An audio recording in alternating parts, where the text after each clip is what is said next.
ఇవాళ 5 కేటగిరీల కింద నేను ఇచ్చిన SC, ST, BC, minority, OC. KCR 4 కేటగిరీలు ఇచ్చి 4 కేటగిరీలలో బీసీ, ఓసీ, ఎస్సీ, ఎస్టీ 51% బీసీలు ఇచ్చిండు, 21% ఓసీలు ఇచ్చిండు, 18% ఎస్సీలు ఇచ్చిండు, 10% ఎస్టీలు ఇచ్చిండు. 4 కేటగిరీల కింద చంద్రశేఖరరావు లెక్కలు ఇచ్చిండు. ఇందులో మైనారిటీ కేటగిరీ ఎక్కడుందో మీరు చెప్పండి. ఇవాళ మనం ఇచ్చింది 5 కేటగిరీలు ఇచ్చినాం.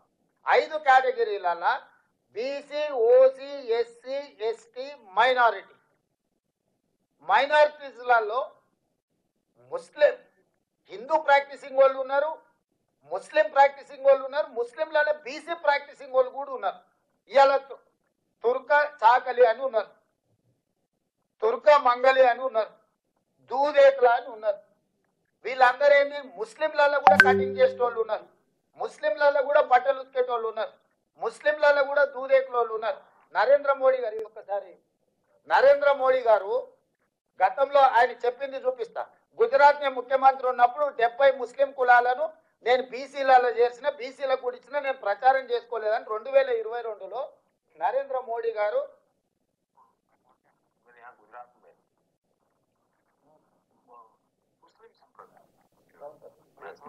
70 जातियां ऐसी हैं जो ओबीसी है, और मेरे गुजरात में जब मैं था उनको ओबीसी की कैटेगरी में बेनिफिट मिलता था, लेकिन कभी मैं मीडिया में नहीं देखा. మళ్ళొకసారి వినిపిస్తున్నాను. बैकवर्ड नहीं, जैसे मेरे यहाँ गुजरात में मुस्लिम संप्रदाय में मैं समझता हूँ कि 70 जातियां ऐसी हैं जो ओबीसी है, और मेरे गुजरात में जब मैं था उनको ओबीसी की कैटेगरी में बेनिफिट मिलता था, लेकिन कभी मैं मीडिया में नहीं देखा. ఏమన్నాడు మనందరికీ హిందీ వచ్చు. నేను నా గుజరాత్లో 70 జాతులు ముస్లింలు ఓబీసీలలో ఉన్నారు నేను చేసిన వాళ్లకు. కాకపోతే నేను ఎప్పుడు మీడియాలో చెప్పుకోలేదని ఈ దేశ ప్రధానమంత్రి నరేంద్ర మోడీ గారు 2022లో అఫీషియల్ ఇంటర్వ్యూలో చెప్పిన ప్రధానమంత్రిగా. మరి ఇప్పుడు బండి సంజయ్ గారు రేవంత్ రెడ్డి తీసుకొచ్చి బీసీలను మన ముస్లింలను తీసుకొచ్చి బీసీలో కలిపి అంటాడు. డాక్టర్ బాబాసాహెబ్ అంబేద్కర్ గారు ఇచ్చిన రాజ్యాంగంలో దూదేకులోలు బీసీ బి గ్రూప్లు ఉన్నారు. ఎస్సీలు క్రిస్టియన్ గా కన్వర్ట్ అయితే బీసీ సి గ్రూప్లు ఉన్నారు. ఎస్సీలు కూడా మన వినయ్ గారికి తెలవాలి. ఎస్సీస్ ఎవరైనా క్రిస్టియన్ కన్వర్షన్ జరిగితే వాళ్ళని తీసుకొచ్చి ఎస్సీలను కూడా బీసీ సి గ్రూప్ యాడ్ చేసిండ్రు కన్వర్షన్ జరిగిన వాళ్ళను. సో ఇవాళ ఇవన్నీ ఎందుకు వాళ్ళు మాట్లాడుతున్నారు అని అంటే సింపుల్, ఈ లెక్క తేలిందని అంటే ఆ తర్వాత మా సంగతి ఏంటి చెప్పండి అని మీరు అడుగుతారు. మీరు అడగొద్దంటే ఈ లెక్కలు తేలొద్దు. నేను మిమ్మల్ని అడుగుతున్నా ఏం ప్రాసెస్.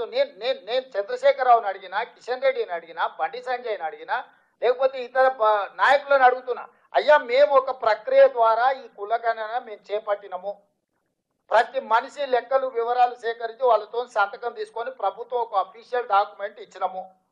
తప్పుడు లెక్క అని తప్పుడు మాటలు మాట్లాడకుండా ఎట్లా తప్పు లెక్క చెప్పుది. ఏ బ్లాక్ లో ఏ ఇంట్లో ఏ కులాన్ని నేను తప్పు రాసుకొచ్చిన 100% పారదర్శకంగా పక్కా లెక్క చేసిన ఇవాళ. ఎందుకంటే ఈ దేశానికే తెలంగాణ రోల్ మోడల్ గా నిలబడబోతుంది.